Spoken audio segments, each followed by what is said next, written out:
নমস্কার। চলুন আজ একসাথে একটা দারুণ স্বাদের জগতে ডুব দেওয়া যাক।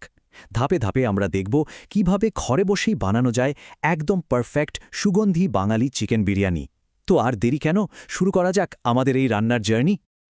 আচ্ছা, প্রথমেই একটা প্রশ্ন মাথায় আসে, তাই না? যে ঘরে কি সত্যি সত্যি রেস্টুরেন্টের মতো বিরিয়ানি বানানো যায়? অনেকেই কিন্তু ভাবেন, আরে না, ওটা খুব ঝামেলার কাজ। কিন্তু আমি কথা দিচ্ছি, এই পুরোটা দেখার পর আপনারাও বলবেন, আরে হ্যাঁ, ১০০ বার সম্ভব। যে কোনো ভালো রান্নার আসল শুরুটাই কিন্তু হয় ঠিকঠাক উপকরণ দিয়ে। তো আমাদের এই জার্নির প্রথম ধাপ হলো সেই সব জিনিস গুছিয়ে নেওয়া যেগুলো বিরিয়ানির পরতে পরতে স্বাদ আর গন্ধের ম্যাজিক তৈরি করবে। তো প্রথমে দেখে নিই ম্যারিনেশনের জন্য কি লাগছে। দেখুন, চিকেনের সাথে টক দইটা কিন্তু খুব জরুরি। এটা শুধু স্বাদই বাড়ায় না, মাংসটাকেও একদম নরম করে দেয়। আর আদা রসুন বাটা আর বাকি মশলাগুলো, ওগুলোই তো আসল খেলোয়াড়, যারা একসাথে মিশে এমন একটা ফ্লেভারের বেস তৈরি করবে যা বিরিয়ানির প্রতিটা দানায় ছড়িয়ে যাবে। এবার আসি চালের দিকে। শুধু বাসমতি চাল হলেই কিন্তু হবে না, এর সাথে লাগবে তেজপাতা, দারুচিনি, এলাচ আর লবঙ্গ। এই গোটা মশলাগুলো যখন চালের সাথে ফুটবে, তখন যে একটা হালকা মিষ্টি গন্ধ বেরোবে, ওটাই কিন্তু আসল বিরিয়ানির সিগনেচার ফ্লেভার।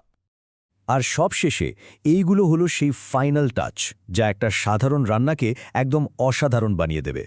ভাজা পেঁয়াজ মানে বেরেস্তার ওই মিষ্টি স্বাদটা, ঘিয়ের শাহী গন্ধ, আর সাথে এক ফোঁটা কেওড়া আর গোলাপ জলের ছোঁয়া।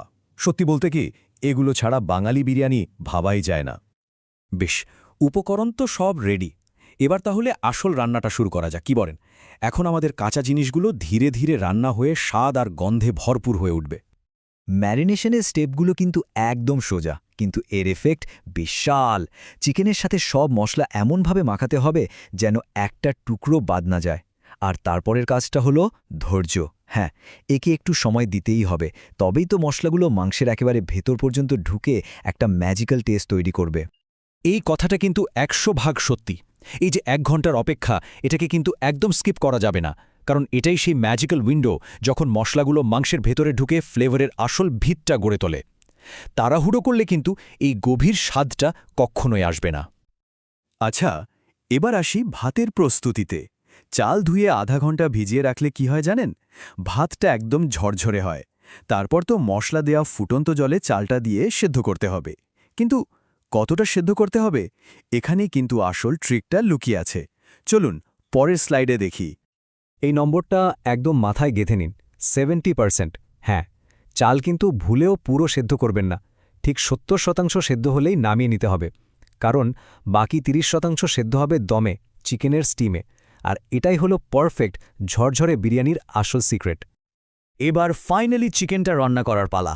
ভাবুন একবার, গরম তেল আর ঘিয়ের সোনালি বেরেস্তার গন্ধটা যখন সারা বাড়িতে ছড়িয়ে পড়েছে, ঠিক তখনই কড়াইতে যাবে আমাদের ম্যারিনেট করে রাখা চিকেনটা।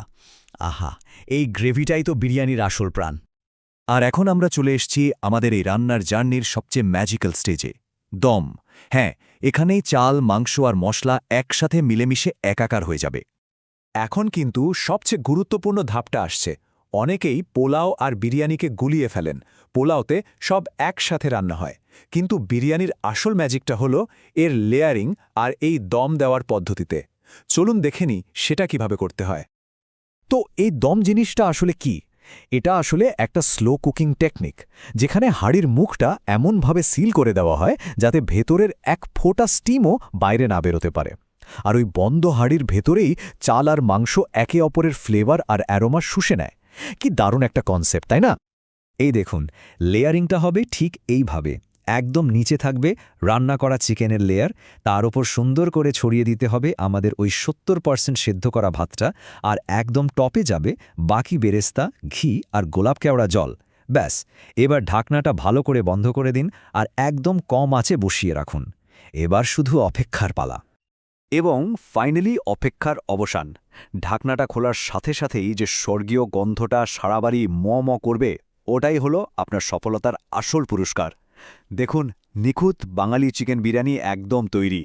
তাহলে চলুন এক নজরে দেখে নিই আসল টিপসগুলো। ১. ম্যারিনেশনে একদম তাড়াহুড়ো নয়। ২. চাল সেদ্ধ হবে ঠিক 70%, 1%ও বেশি না। ৩. দম দেওয়ার পদ্ধতিটা একদম পারফেক্ট হতে হবে। আর ৪. ঘি, গোলাপ জল, কেওড়া জলের মতো সুগন্ধি জিনিসগুলো কিন্তু বাদ দেওয়া চলবে না। ব্যাস এই কয়েকটা জিনিস মাথায় রাখলেই আপনার বিরিয়ানিও হবে সবার সেরা। তো এই পারফেক্ট রেসিপিটা তো এবার আপনাদের হাতে। এখন ভাবার পালা পরের বার বানানোর সময় এতে নিজের থেকে নতুন কি যোগ করা যায়। হয়তো কয়েকটা আলু বোখারা বা ওপরে একটু বাদাম কুচি। কারণ রান্নার আসল মজাটাই তো হলো এই ছোট ছোট এক্সপেরিমেন্টে, তাই না?